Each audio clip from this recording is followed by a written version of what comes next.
beleza? Professor Álvaro Maio, falando aqui do canal Mitos do Enem, onde os mitos transformam-se em realidade. Bem, pessoal, como vocês sabem, o projeto, no caso do Mitos, é trabalhar algumas temáticas que aparecem, no caso, constantemente no Enem, certo? O meu objetivo aqui, nosso objetivo não é se aprofundar no assunto, no caso em vídeos de 30, 40 minutos, não. É estar focando em determinadas temáticas interessantes. O tema da aula de hoje é teoria da história, um assunto que vem constantemente aparecendo no caso do Enem, Eu vou trabalhar outras aulas com vocês de teoria da história para tocar em determinadas temáticas, no caso diferenciadas, como ressignificação, no caso legitimação, processo histórico, identidade, memória. O foco da aula de hoje, na realidade, quero que você observe, são as correntes historiográficas ou correntes metodológicas, ou seja, como que a história evoluiu em sua construção metodológica, desse ofício do historiador que é escrever a história ao longo do tempo, beleza?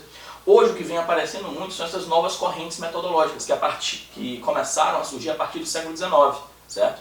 Principalmente depois, no caso da Revolução Industrial, beleza? Destaque aí para o positivismo do século XIX, destaque também para o marxismo do século XIX e destaque para a Escola dos Análises, também conhecida em sua terceira geração como a chamada Nova História, certo? Já a Escola dos Análises, já no século XX, certo? Tendo origem na França. Mas acho interessante, e acho que vocês vão convir comigo, que nós deveríamos também observar essa evolução de como a história ela foi construída antes. Por exemplo, as sociedades ágrafas, elas construíam sua história muitas das vezes baseada na mitologia. Essa mitologia, baseada na realidade, principalmente na origem dessas sociedades, tendo como foco principal, não principalmente as realizações humanas, mas sim as realizações dos deuses, ou seja, o foco principal eram os deuses, certo? E você vai ter uma gama, no caso, de mitologias em diversas sociedades, sociedades na África, sociedades no Oriente Médio, sociedades, no caso, na Europa, trabalhando nessa perspectiva mitológica, sociedades pré-cabralinas, pré-colombianas, trabalhando também nessa perspectiva, no caso, mitológica, beleza? Bem, gente, na Idade Antiga, em grandes sociedades, por exemplo, como romanos, egípcios, destaque para Heródoto, no caso, Tucídides, também, nós vamos ter uma história muito mais narrativa, ou seja, não se preocupava tanto assim com a metodologia, e sim em narrar grandes fatos, no caso, principalmente porque essa era a história, ela era muitas das vezes financiada pelo Estado, por grandes reis, grandes faraós, certo? Na Idade Média isso também foi muito importante. Agora, na Idade Média, destaque para uma história muito teológica. Por quê? Ora, com certeza a influência da Igreja Católica vai ser muito forte nessa perspectiva dessa história teológica, certo? Destaque também para a hagiografia na Idade Média, ou seja, uma história que falava, no caso, dos acontecimentos nas vidas, nas realizações dos santos, certo? Então, quer dizer, na Idade Média, a interferência, o próprio poder, na própria construção de conhecimento e cultura da Igreja Católica, vai se fazer presente na escrita, no caso, da história da Idade Média. Aí nós temos ali a passagem da Idade Média para a Idade Moderna, muito importante, movimentos como, por exemplo, o humanismo, renascimento comercial, renascimento urbano, renascimento cultural. Ali a história ainda não ganha esse quê de ciência, diga-se de passagem, Vem também o movimento iluminista, o pré-iluminismo do século XVII, o iluminismo do século XVIII, e aí chegamos até o século XIX. O século XIX, então, com uma influência muito grande dessa evolução, no caso científica e material, que vem da Revolução Industrial, e também essa evolução na própria ciência, do racionalismo, no caso, do individualismo, do humanismo, do antropocentrismo. No século XIX, então, um grande destaque para Auguste Comte, na França. E Auguste Comte cria a teoria do positivismo. Ou seja, o que Comte tentou trazer para, no caso, as ciências humanas, é a ideia de ciência, ou seja, a história como ciência, certo? E o conhecimento científico ele é baseado em uma metodologia. Essa metodologia ela tenta trazer, no caso, para a história, certo? A ideia de uma ciência que tentaria, no caso, reproduzir os fatos históricos tal qual eles aconteceram. Para isso, interessantíssimo, a ideia de que o historiador tem que ser neutro. Gente, cortando rapidamente a ideia do positivismo, vamos lá, uma dica para vocês, certo? A história enquanto ciência. Auguste Comte no positivismo tentava caracterizar a história enquanto ciência porque o resultado final seria uma verdade histórica, ou seja, a reprodução do passado tal qual ele aconteceu, principalmente do fato histórico. Então, Para o positivismo, o interessante é a curta duração, ou seja, o fato histórico. Quer dizer, uma guerra, uma batalha, um golpe de Estado, um grande acontecimento. Um fato, esse fato de curta duração, ele poderia, segundo Auguste Comte, ser reproduzido tal qual ele ocorre, ou tal qual ele, na verdade, ocorreu. Para isso, o historiador teria que trabalhar o quê? Com fontes históricas oficiais, certo? Fazendo um recorte, gente, rapidamente. Que fontes históricas oficiais são essas? Fontes escritas, fontes do Estado, por exemplo, certo? E detalhe, apenas fontes escritas e fontes do Estado. Lá na frente eu vou explicar para vocês uma questão interessante. E detalhe, o interessante aqui também, fazendo um recorte, é dividir um pouquinho as fontes históricas, tá beleza? Tá beleza, pessoal? Falando mais uma vez de teoria. O que é uma fonte primária e o que é uma fonte secundária, certo, pessoal? Uma fonte primária é você pegar um texto, por exemplo, de Napoleão Bonaparte. Você pegar um texto, por exemplo, de Fernando Henrique Cardoso. Você pegar um texto, por exemplo, de Deodoro da Fonseca. Agora, quando um jornalista fala de um assunto, quando, por exemplo, alguém escreve sobre aquele acontecimento, sobre, por exemplo, o golpe de 15 de novembro de 1889, essa fonte é secundária. É outra pessoa tendo uma visão sobre aquele acontecimento. Não é mais uma fonte primária. Então, as fontes históricas escritas se dividem em fontes históricas primárias, né, do punho de uma pessoa que está totalmente correlacionada àquele fato, e uma fonte secundária de pessoas que escreveram sobre isso. Bem, voltando ao positivismo. Positivismo trabalha com que fontes? Fontes oficiais, certo? Fontes escritas. Beleza, pessoal? Tá? Então, voltando ao positivismo, trabalha com fontes oficiais e com fontes escritas, certo? Tá? O historiador, para o positivismo, tem que ser neutro.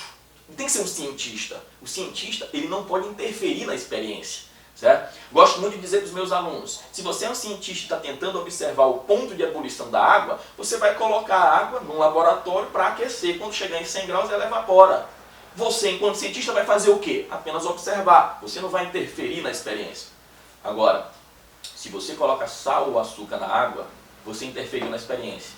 E aquilo ali não é mais água. É uma solução, beleza? Então, na verdade, o que acaba acontecendo sendo assim? Quando o historiador ele interfere, no caso, no trabalho, aí, segundo Auguste Comte, não está mais sendo feita história. Ou seja, para o positivismo, a história tem que ser o quê? Tem que ser neutra, correto? Então, o positivismo trabalha com fontes oficiais, tenta reproduzir o passado tal qual ele aconteceu, certo? Tá? O historiador ele tem que ser neutro, e o positivismo trabalha com o quê? O positivismo trabalha com a curta duração, com o fato histórico, beleza? Tá? No século XIX ainda nós temos um destaque importantíssimo para o marxismo, Karl Marx e Friedrich Engels, tá ok? Gente, só lembrando, o positivismo fica lembrado na historiografia como uma história narrativa política, a história dos grandes feitos políticos, por trabalhar principalmente com fontes oficiais, certo? Tá?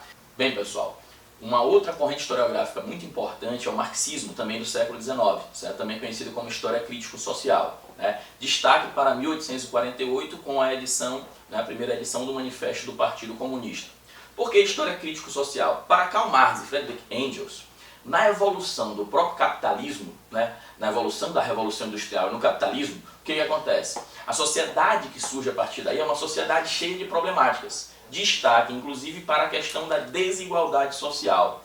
Esses dois, então, eles vão acabar fazendo uma experimentação, na verdade, pesquisa acerca, no caso, né, da história do homem em sociedade. Então, para eles que se colocam como cientistas sociais, o interessante é observar o homem em sociedade. Daí o marxismo também ser chamado de materialismo histórico, ou seja, qual é o foco de pesquisa de Marx e Engels? É a história do homem. Esse seria o laboratório deles. E eles vão na história humana para criar os seus conceitos-chave. Por exemplo, uma das problemáticas para eles era a desigualdade social, fruto da Revolução Industrial. Toda aquela miséria, aquele sofrimento, por exemplo, do operário.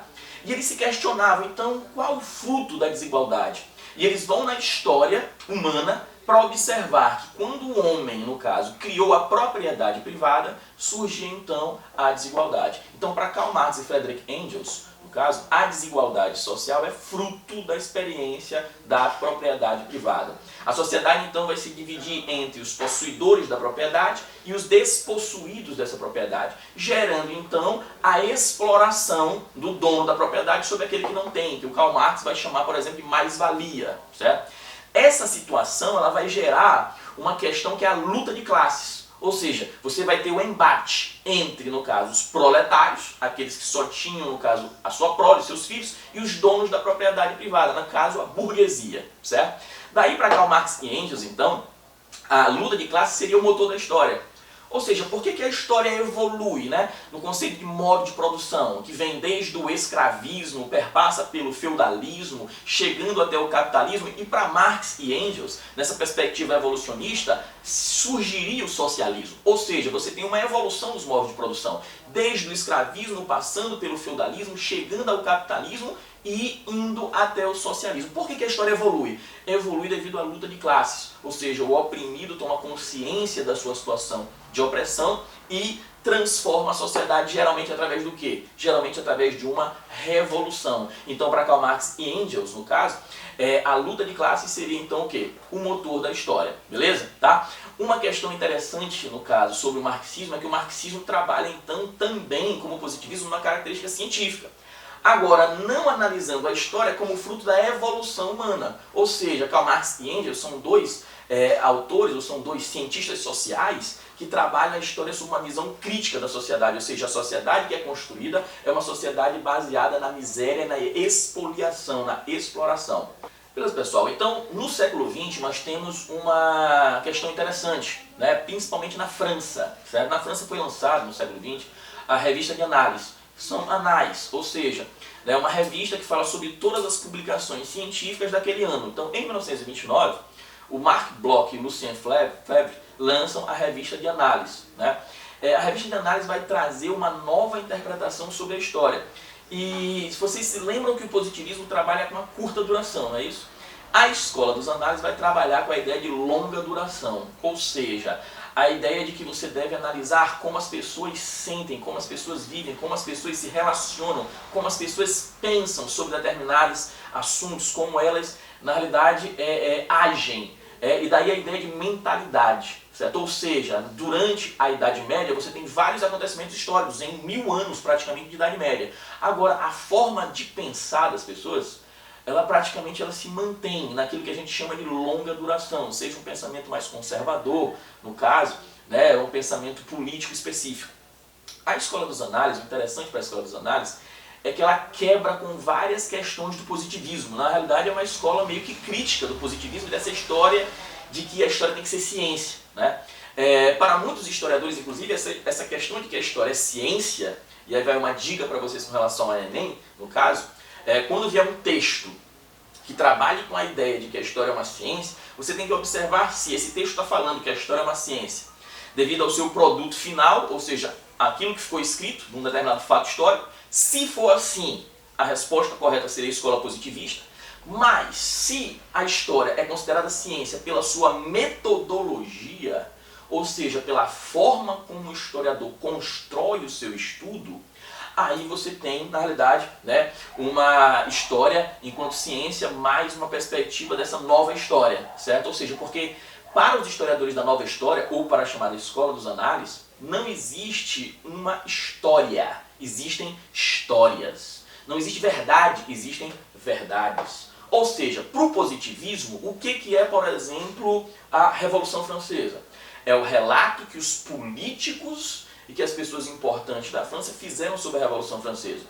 Para o historiador da nova história, ou para a escola dos análises, o que é a Revolução Francesa? É a história desses políticos e homens importantes, mas também a história dos sans-culottes, mas também a história dos soldados, mas também a história dos camponeses, mas também a história das mulheres, mas também a história das crianças, ou seja, várias perspectivas analisando um mesmo fato. Correto? Então você tem histórias e não uma história. Uma outra questão interessante é que, na realidade, o historiador, para a nova história, ou para a história dos análises, ele, na realidade, ele deve, não é que ele deva interferir, mas é que ele deva dialogar e ele acaba interferindo. A neutralidade que os positivistas sempre pregavam, ela, para a nova história, ela é impossível. É impossível ser neutro.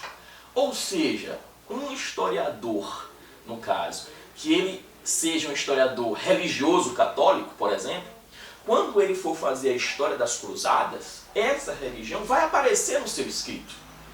Um historiador, por exemplo, que vai fazer, se ele torce para o Flamengo e vai fazer a história do clube Flamengo, aquela paixão vai aparecer no escrito. Então, na realidade, para a nova história, o historiador, ele naturalmente interfere no processo de construção da história. Uma questão muito interessante, voltando ao tema fontes históricas. Vocês se lembram, por exemplo, que o positivismo trabalhava apenas com fontes escritas e com fontes oficiais. Para a nova história, ou história dos análises, no caso, tudo é história e as fontes históricas são diversas. Ou seja, gente, dá para fazer história da Idade Média falando, usando como fontes históricas as músicas, ou chamados as trovas da Idade Média, os trovadores. Dá para fazer história, por exemplo, do Brasil República, ou da Nova República, falando sobre música. Dá, com certeza. Dá para fazer história da Primeira Guerra Mundial, pegando a carta dos soldados que lutaram na Primeira Guerra Mundial. Com certeza. Dá para fazer história com imagens, com fotos. Com certeza. Dá para fazer história com vestuário, pessoal. São os culottes. O culotte na Revolução Francesa é uma peça de roupa. Né? O escravo no Brasil colonial, ele era escravo porque andava descalço. Ou seja, o sapato é um símbolo de liberdade, vocês sabem disso, isso já caiu no Enem, então dá para fazer história com vestuário, dá para fazer história de gênero, história das mulheres, dá para fazer história do cotidiano. Os historiadores começam a se preocupar muito na nova história, na escola dos análises, com o quê? Com a história do cotidiano, do vivido, do dia a dia, não apenas daqueles fatos importantes, né, como guerras e revoluções, mas sim sobre o dia a dia, no caso, certo? Então a história, ou nova história, a escola dos análises, ela amplia os horizontes das discussões históricas. Então, se você pegar essas três correntes historiográficas, positivismo, marxismo e nova história, o que está em voga hoje? O positivismo praticamente ele não é mais utilizado na discussão historiográfica, certo? Ele é criticado por praticamente todos os historiadores. Essa ideia de que você pode reproduzir o passado tal qual ele ocorreu, não. Você pode reproduzir marcas do passado, certo? Temáticas acerca do passado, visões sobre o passado. Mas o passado tal qual ele ocorreu, isso fica lá atrás, isso não volta. Né? Lembrando que para a nova história também, o que é interessante na história são as interpretações ou as indagações que surgem no presente. Para que você estuda a história, falando de teoria da história?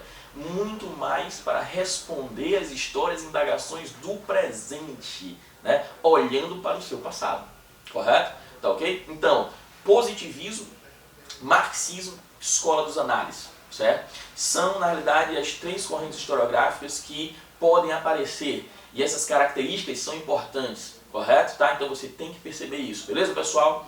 Professor Álvaro Mais despede de vocês aqui no canal Mitos, beleza? Tá? Canal Mitos, onde o mito transforma-se em realidade. Um abraço, pessoal. Até a próxima.